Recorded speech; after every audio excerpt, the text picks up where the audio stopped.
네, 여러분 안녕하세요. 미미순입니다. 반갑습니다. 여기 채널에 오신 분들은 그래도 아이에게 책도 많이 읽어주시고 또 우리 아이가 그걸 통해서 똑똑해지길 바라는 분들이실 것 같은데요. 그럼에도 불구하고 난 열심히 읽어줬는데 우리 아이가 책을 별로 좋아하는 것 같지 않아요. 또는 열심히 읽어주고 있는데 어휘력이 늘고 있지 않아요 라고 생각하시는 분들도 있을 것 같아요. 대체 무엇이 문제인지 고민하고 계신 분들이 많을 텐데요. 오늘은 그래서 책을 읽어주는 어떤 방식에 대해서 어떻게 읽어주는 게 좋은 건지, 그리고 그렇게 읽어줄 경우에 우리 아이의 두뇌 발달에 어떤 영향을 주는지를 한번 분명하게 뇌과학적인 방법으로 알려드리고자 합니다. 그럼 오늘도 한번 시작해 볼게요. 우선은 많은 부모님들이 이렇게 생각하세요. 책을 많이 읽어주면 아이가 똑똑해진다. 하지만 사실 정말 중요한 건 얼마나 많이 읽었냐 이것이 아니고 어떻게 읽어주었냐입니다. 아이의 뇌를 깨우는 책 읽는 것은 단순하게 책의 내용을 낭독하는 것이 아니고 상호적인 활동이어야 합니다. 실제로 하버드랑 MIT 대학에서 공동 연구를 한 거에 따르면은 아이들은 단순히 책을 그냥 들을 때보다 부모와 상호작용을 하면서 책을 읽을 때 뇌에서의 언어, 주의, 그리고 감정 조절 영역과 관련된 부분들이 훨씬 활발하게 활성화된다고 합니다. 이때 되게 중요한 개념이 상호주의라고 하는 건데요. 공동주의 또는 상호주의라고 불리는 부분인데, 이른 그대로 어른과 아이가 어떤 똑같은 대상에 공통적으로 주의를 주는 부분을 의미합니다. 예를 들어 길을 가는데 저기 멀리 새가 있어요.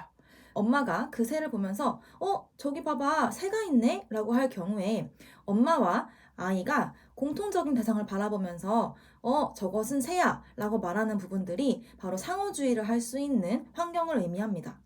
이렇게 되는 경우에 아이는 새라는 어떤 대상과 새라는 말을 바로 연결 지을 수 있기 때문에 그걸 통해서 어휘력이 발달하게 됩니다. 실제로 이 상호주의는 언어 발달에서 정말 중요한 부분이에요. 그렇게 상호주의를 할 수 있는 제일 좋은 환경이 바로 책 읽기입니다. 우리가 책을 읽는다는 행동을 잘못 생각하는 경우가 정말 많은데요. 그 안에 있는 내용 때문에 읽으라고 하는 것보다는 엄마와 함께 동일한 물건을 바라보고 아이와 상호작용할 수 있는 제일 좋은 환경이기 때문에 책 읽기를 권장하는 부분이 있습니다. 우리가 책을 아이를 무릎에 앉혀놓고 읽게 되면 엄마가 손으로 짚어가면서 특정한 대상을 가리킬 수 있게 되고 엄마와 아이는 똑같은 시간에 동일한 대상을 바라볼 수 있게 됩니다. 아까 말씀드렸던 상호주의라는 것을 책으로 너무너무 잘할 수 있는 것이죠. 사실 길을 걷다가 우리가 새를 가리키는 경우에는 물론 아이들이 새를 바라볼 수도 있지만 간혹 그 옆에 바로 있던 나무를 볼 수도 있고 그 옆에 있던 구름을 볼 수도 있겠죠. 그렇기 때문에 아이에게는 저 많은 대상 중에서 어떤 것이 새인지를 파악해야 되는 약간 헷갈리는 상황이 생길 수 있습니다.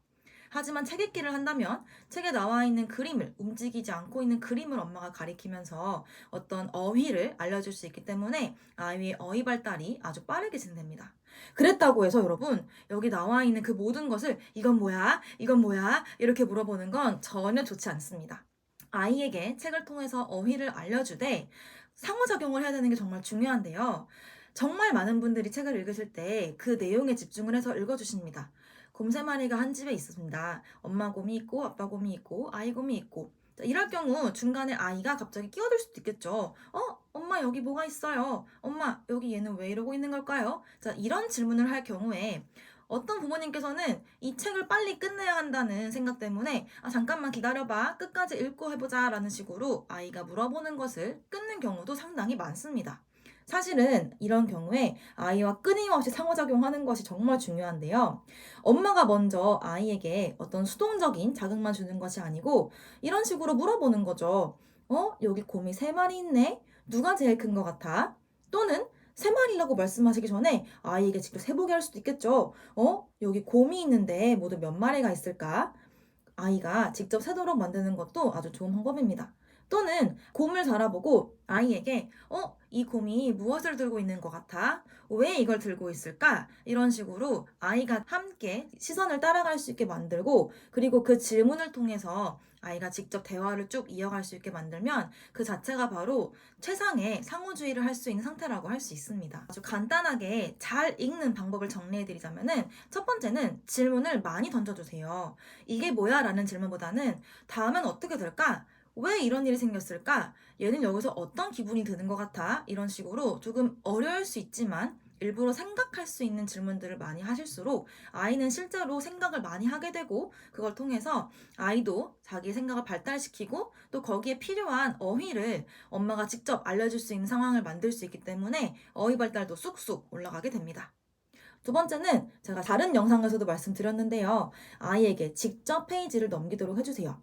손으로 직접 페이지를 넘기는 그 자극은 촉각과 시각 그리고 주의 집중까지 모두 일어나기 때문에 아이에게 정말 중요한 발달 요소가 됩니다. 세 번째는 아이에게 직접 그림을 설명하게 해주세요. 이 나와 있는 글씨에 너무 집중하지 마시고 오히려 그림에 집중하셔서 글씨에 나와 있지 않은 무언가를 아이가 발견하는 것도 너무 좋습니다. 책을 읽기 전 아이에게 오히려 먼저 그림을 보여주고, 여기 장면에서 무엇이 보여? 무슨 일이 벌어질 것 같아? 이 주인공은 왜 이렇게 하고 있는 것일까? 이런 식으로 생각할 수 있는 질문들을 정말 많이 던져주세요. 네 번째로는 계속해서 이야기를 이어갈 수 있게 해보시는 것도 좋습니다. 여기서 끝났네. 다음 이야기는 어떻게 될까?